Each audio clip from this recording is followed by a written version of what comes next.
그래서 이러한 부분들에 대해서는 어떻게 앞으로 미래를 바라볼 것이냐를 봤을 때 저희뿐만 아니라 관련된 어떤 직업에 대한 전문성을, 그다음에 직업에 대한 어떤 역량들을 분석하는 고용노동부의 한국고용정보원에서는 산업보안 요원을 미래의 핵심적인 인력으로 보고 있어서 작년에 어떤 융합직업으로서 대표적인 어떤 직업을 소개하고 있고요.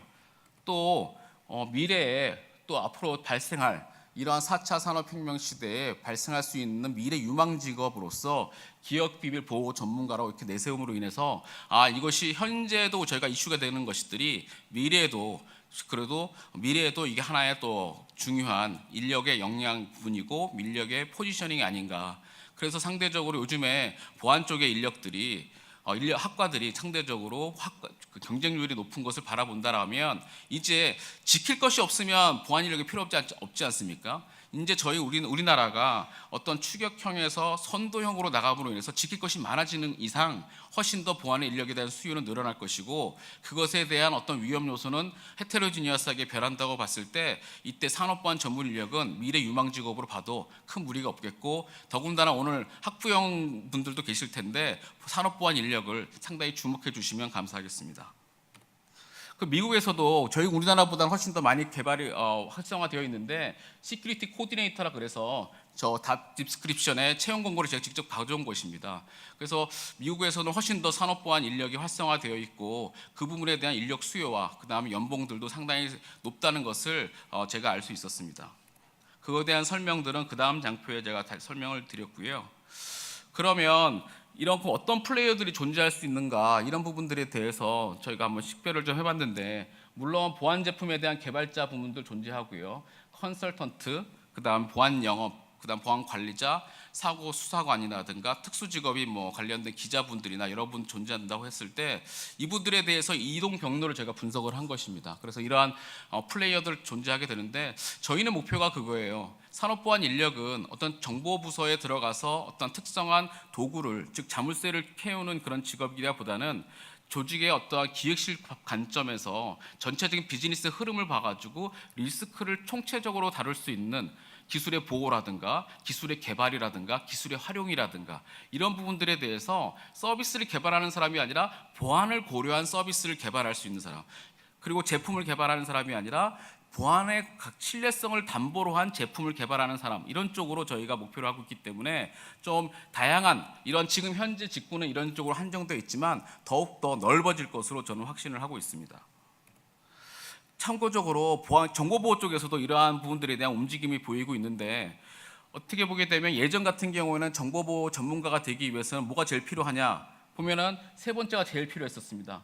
테크니컬 날리지를 가장 많이 필요로 했었는데, 정보보호 사이드에서도 이런 것이 한계점을 느끼다 보니까 좀 더 산업에 대한 넓은 좀 지식을 좀 요구하고 있고, 그리고 소통을 요구하고 있고, 소통이란 건 뭡니까? 저는 융합은 바로 소통이라고 생각을 하거든요. 다양한 플레이어들과 서로 격이 존재하는 다양한 플레이어들과 서로 소통함으로써 어떠한 시너지를 내는 것이 융합이라고 존재한다면, 실제로 이제 정보보호 쪽에서도 이 소통을 중심으로 한 융합의 현상들은 점차 보여지고 있고, 그것이 소위 말하는 융합보안 쪽에서 이루어지고 있는 것입니다.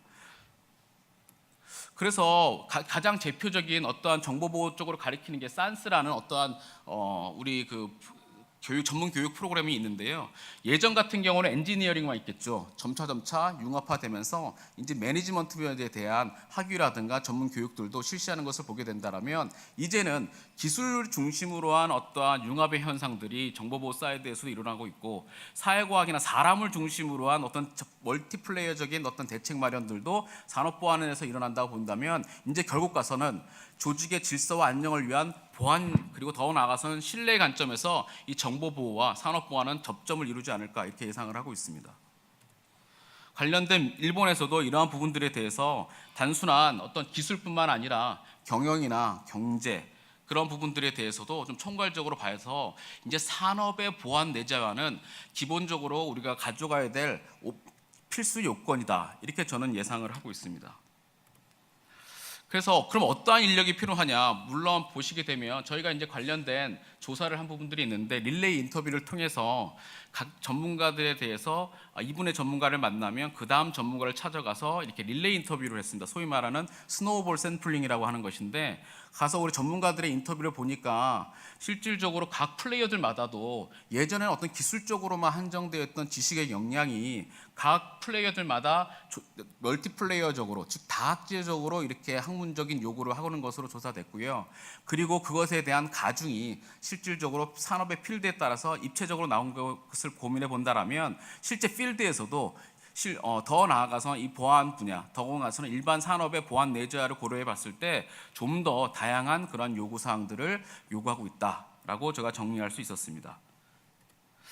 그리고 미국에 관련된 보안학과들도 보게 되면 예전 같은 경우는 우리가 공학대학에 물론 다 있을 거라고 생각을 하시는데, 그런 부분도 적지 않지만 비즈니스 스쿨이라든가 학제 간 그런 교육 프로그램 과정에서도 이 보안 부분들이 다루고 있는 것을 보게 된다면, 이제 학교에서도 어떻게 보면은 학교에 상당히 좀 느린데도 불구하고 학교에서도 이제 빠른 교육 프로그램을 통해 가지고 사회가 필요로 하는 그런 인력 배출을 위해서 발빠르게 지금 준비를 하고 있습니다.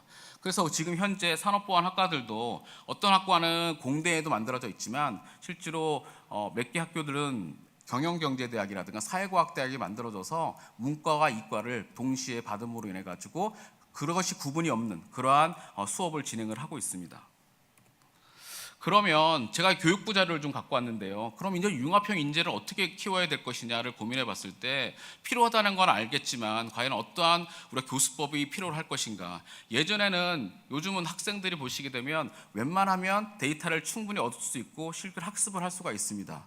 그렇다 보니까 어떤 지식에 대한 전달이 수업 시간에서 일어나는 것이 아니라 어떤 지식에 대해서는 그거보다는 실제 그 지식을 실제로 활용하면서 서로 토론하는, 실제로 체험적으로 실습에 중심을 두어주고, 그리고 하나의 과목보다는 좀 넓게 공부를 좀 해주고, 그리고 그들에 대해서 어떤 이슈에 대해서 문제점을 창의적으로 설계하는 이러한 교수법들이 좀 들어와야 되지 않을까라는 생각을 하고 있습니다. 그래서 저희 학교를 비롯한 많은 학교에서는 단순한 이론식의 전달의 수업이 아니라 소위 말하는 요즘 거꾸로 수업, 예를 들면 학생들이 미리 와서 지식을 좀 집에서는 공부를 하고요. 그 다음에 학교에 와서는 실제로 소통을 하면서 학생들에게 이런 이슈에 대해서는 어떻게 풀어나갈 것인가, 그리고 지식을 여기서는 집에서는 축적을 하고 수업 시간에서는 문제를 풀고 다양한 이슈에 대해서 서로 토론하는 이런 식의 거꾸로 수업들이 도입되고 있고요. 그리고 빠른 시간 내에 어떠한 지식에 대한 측정을 할 수 있도록 소통형 수업, 소위 말하는 요즘 TV 프로그램, TV 프로그램 보시면 뭡니까, 복면가왕이라는 프로그램 보게 되면 실시간으로 투표를 하지 않습니까? 마찬가지로 실시간으로 팝업 퀴즈를 내가지고 학생들이 이 지식에 대한 숙련도가 어느 정도 되어 있는지, 그거에 따라서 수업의 방향을 바꾸는 그러한 수업들을 좀 진행을 하고 있습니다. 그래야 실질적으로 단순적인 지식 전달의 수업을 넘어서 좀 더 상호 소통이 되고, 그리고 그들의 지식을 활용할 수 있는 그런 역량이 키워지지 않을까라는 생각에 실제로 이러한 패러다임에 맞게 학교에 대한 교수법들도 좀 다양하게 좀 변하고 있는 것이 요즘의 모습입니다. 그래서 보시게 되면 실제로 과목들을 보시면 예전에는 어떤 사이버 심해 사고 대응이라든가 그다음 물리적 보안 시스템, 이런 시스템 쪽으로만 주로 되어 있는데요. 보면 범죄라든가 그다음 데이터 분석 부분들, 그 다음에 컨설팅 부분들, 이런 것들도 실질적으로 다 내용 융합적으로 진행되고 있고, 그리고 그것에 대한 교수법들을 학생들에게 수업 시간에 말을 많이 하게 하고 있습니다. 교수님들이 말을 많이 하기보다는 학생들이 말을 많이 함으로 인해서 서로 상호 소통할 수 있도록 그렇게 수업을 이루어지고 있고요. 그 다음에 관련된 비교과 과정으로서, 그럼에도 불구하고 우리가 많이 알게 되면 한편으로는 지식을 너무 얇게 배우는 게 아니냐, 이런 부분들이 있는데, 저희의 또 생각하는 부분, 산업보안 관련된 교수님들이 생각하는 것은 그런 부분들에 대해서는 오늘 스킬업 과정을 방학 동안에 좀 진행함으로 인해서 학교에서는 좀 넓게 포괄적으로 소통 중심의 수업을 진행하고, 그 단기 강의나 어떤 스킬업 과정은 방학 동안에 이루어짐으로 인해서 좀 다학기제의 도입 필요성을 지금 강조하면서 수업을 좀 진행을 하고 있습니다. 이런 것들이 변화 과정이 시작된 것은 한편으로는 지금 현재 다른 학교나 스템 교육이라고 하고 있는 융합형 교육에서도 이러한 요즘 이번에 정책도 발표했습니다만은 다학기제 수업을 좀 도입해야 된다. 그리고 이론 지식보다는 문이과를 이제 없애고 통합 수업을 해야 된다는 그런 교육 패러다임과도 상당히 좀 부합되지 않나 생각을 하고 있고요. 최근 제가 읽어본 어떤 구글의 어떤 인재상을 봤을 때 그런 부분들에 대해서 그런 말씀을 많이 하시더라고요. 구글을 인재상을 보게 되면 그럼 학교에서는 어떻게 공부를 해야 될 거냐, 인터뷰를 제가 해보니까 수업 시간에 학생들이 생각을 많이 하게 하고 학생들을 바쁘게 해야 되고 학생들에게 말을 많이 해야지 실제로 그것이 구글의 인재상이다, 이렇게 좀 하는 걸 보게 된다면 산업보안 전문 인력이야말로 전반적인 트러스트한 그런 서비스를 제공하는데 가장 적절한 어떠한 인력이지 않을까라는 생각에 이런 부분들에 대한 교과적 과정과 비교과 과정들에 대해서 좀 융복합적으로 좀 진행을 하고 있습니다. 그래서 지금 더군다나 더 좋은 것은 이번에 아시겠지만 산업보안 관리사가 이게 국가 공인 자격화가 돼서 이러한 학교 수업이 아니더라도 재교육 과정을 통해 가지고 이러한 전문 자격증의 인정을 받을 수 있고요. 그리고 산학에 대한 교류 협력이라든가 산업보안에 대한 직업 체험, 요즘 중학교에 자유학기제가 도입되었는데 실질적으로 좀 보안을 하나의 어떤 기술적 해킹을 위한 해커를 잡는 부분뿐만을 더 넘어서 일단 보안은 보안관이기 때문에 참된 인성을 좀 갖춰야 된다는 교육과 함께 좀 더 넓게 좀 공부할 수 있도록 중학교나 초등학교에 저희가 방문을 하면서 이러한 활동을 통해서 학생들의 그런 인성 교육들도 함께, 그래서 윤리 교육이 아닌 인성 교육으로 한정을 더 확대를 해서 좀 체험할 수 있고 그런 체득체화될 수 있는 그런 인력으로 지금 양성을 하고 있습니다. 근데 이렇게 만들어졌을 때는 아무래도 이렇게 여러 학과나 또 재교육 과정이 만들어졌다고 했을 때 그래도 어느 정도의 어떤 적정 수준은 좀 만들어야 이것이 전문 인력으로 키워 성장할 수 있지 않을까 생각합니다. 아시겠지만 이러한 어떤 예전 같은 경우는 지식에 대한 어떤 활동들, 그리고 좀 더 지식뿐만 아니라 활용할 수 있는 역량들을 양성하기 위해서 공학이나 경영학 쪽에서는 발빠르게 움직여서 경영학 교육 인증이라든가 그 다음에 공학 교육 인증을 지금 하고 있어서 전국의 대학들이 움직이고 있는데요. 미국이나 영국 같은 경우에도 보안에 한정된 그러한 인증 교육들을 하고 있습니다. 그래서 미국의 CAE, IAE 프로그램이라든가 영국의 AC, CSR 프로그램들을 보시게 되면 실질적으로 우리나라의 공학 교육과 경영학 교육과 마찬가지로 지식 전달을 넘어서 활용할 수 있는 인재 양성을 위해서 퀄리파이한 그런 활동을 좀 진행을 하고 있습니다. 그래서 이렇게 산업보안 인력이 미래에 대한 어떠한 중심점이 될 수 있는 그러한 인력을 고려해 봤을 때 어느 정도 적정 수준의 어떤 자격을 맞춰야 된다고 본다면 산업보안 인력, 전문 인력도 이러한 인증 체계를 좀 가져와야 될 거라고 생각을 하고 있습니다. 그래서 관련된 공학교육이나 경영학교육 부분들에 대해서는 장표로 설명을 대신하고요. 마찬가지로 이런 부분들에 대해서도 설명을 대신하겠습니다. 그래서 여기에 특성을 보게 되면 한 가지 좀 보게 될 것은 어떤 지식 전달뿐만 아니라 어떤 산학 협동의 실습이라든가 리서치를 하면서 거기에 대한 역량을 키워가는 그러한 활동들을 더욱더 가치를 높게 본다는 것이 현재 모습이라는 것을 보게 된다면 실질적으로 서류 중심의 지식 전달 중심의 기존 교육이 보안의 관점에서는 더욱더 확장되어서 상호 소통의 수업으로 이렇게 바꿔줘야 될 것으로 생각하고 있습니다. 그래서 기본적으로 우리가 전반적으로 봤을 때 이 보안의 인력은 단순한 어떠한 통제 개념을 넘어가지고 이런 학생들이 배출이 되고 이러한 전문 인력들이 전환이 되고 이러므로 인해서 전반적인 사회에 대한 안정화, 그다음 신뢰성을 구축해 주는 것이 중요한데요. 저희는 그것들을 이제 보안 문화라고 보고, 그 보안 문화라는 것은 이 사회 구성원들의 공통된 가치관이 아니겠습니까? 지금은 보게 되면 질서의식은 잘 갖춰지고 있습니다. 질서의식이라고 하면은 실제로 질서에 대한 중요한 것이라든가 질서에 대한 기본적인 지식들, 줄을 서면 되는 것이죠. 그리고 그 줄을 서는 것을 실제 이행하는 것이 중요한 삼박자가 갖춰져야 되는데 지금 보안문이 상대적으로 우리가 안으로 공감대가 아직 미숙한 것은 첫 번째는 중요하다는 전 구성원들의 인식이 좀 부족한 것이고요. 그리고 질서와는 달리 조금 어렵습니다. 보안은. 그렇기 때문에 좀 알아야 되거든요. 그래서 기술 보호라는 기본 수칙들, 지금 중소기업도 마찬가지지만 중소기업이 기술 보호에 아주 중요한 어떠한 대상이 있다고 고민해 봤을 때 중소기업들도 가장 중요한 시발점은 뭐냐, 기술 보호에 대한 시발점은 플레이어라가 중요하고요. 플레이어에 대해 중심으로 해서 뭡니까?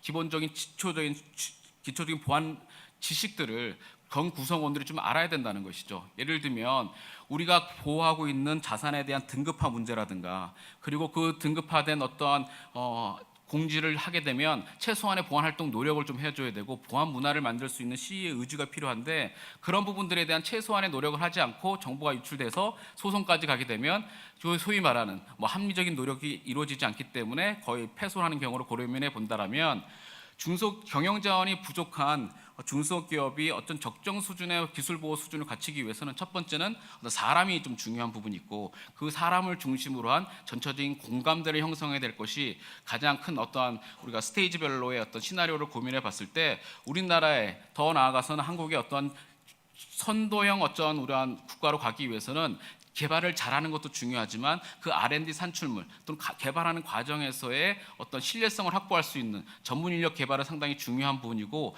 그거에 대한 사회적 공감대 형성은 아주 최종적인 골이 되지 않을까 이렇게 생각을 합니다. 마지막으로 제가 예전에 에피소드입니다만은 우리 산업보안 아이디어 공모전을 계속합니다. 그래서 그 관련해 가지고 제가 제출을 해가지고 입선작을 받은 겁니다. 즉 보게 되면 인문학적인 어떤 해석으로서 보안을 바라보는 관점인데요. 명심보감은 실제로 아시겠지만 마음을 밝히는 보배로운 거울을 우리가 명심보감이라고 얘기를 합니다. 한번 보시게 되면 사물의 의의에 대해서 옳고 그름을 판단할 수 있는 내외조적인 요소의 강화를 보고 있습니다. 이거를 한번 해석을 한다면 보안 관점에서 해석한다면 예전에는 어떤 기술 중심의 어떤 한방향적인 좀 밸런싱이 깨진 그런 보안을 하게 된다고 봤을 때 몸과 마음을 튼튼하게 하기 위해서는 균형감 있는 어떠한 우리가 보안을 바라봐야 된다. 그러면서 마음에 새기는 보안이라고 해서 명심 보안을 제가 한번 정리를 해봤고 명심 보감에 이런 얘기가 나옵니다. 실질적으로 부지런함에 이게 값을 매길 수 없는 보배고 그리고 신중함이 나의 몸을 지켜준다는 것을 우리가 보안의 관점에서 조직의 관점에서 해결해 보게 된다면 실질적으로 보안은 한 번 하는 것이 아니라 지속적으로 해야 되는 것이거든요. 그리고 그것이 지속적으로 하기 위해서는 CEO의 관심과 함께 핵심 인력이 가장 중요한 부분이라고 봤을 때 핵심 인력을 중심으로 해서 지속적으로 해야 몸이 갇히는 것처럼 조직이 갖출 수 있다라고 보고 있는 것이고요. 두 번째는 우리 CSO 부분들에 대해서는 예전에 스킬 같은 부분들만 한정이 돼 있는데 지금 명심보감이 나와 있는 것처럼 청렴과 신중과 근면 오히려 보안과 떨어진 어떤 태도를 보고 있거든요. 그런 점의 관점에서 보게 되면 우리가 CSO의 어떤 역할로 가게 보게 되면 조직의 경영과 지속 성장 관점에서 봤을 때 청렴, 지금 보안 인성을 봐야 되고 그다음 신중, 즉 면밀한 보안 진단과 대응, 그다음에 이것에 대해서 지속적인 어떤 보안 계획과 수립을 이행한다면 우리 전체의 그 산업이 지속 가능한 성장을 할 수 있음과 동시에 선도인 국가로 발전할 수 있지 않을까 생각합니다. 이것으로 보안 인력을 중심으로 한 제4차 산업의 대응 방안에 대해서 말씀드렸습니다. 고맙습니다. 네, 장항배 교수님 감사합니다.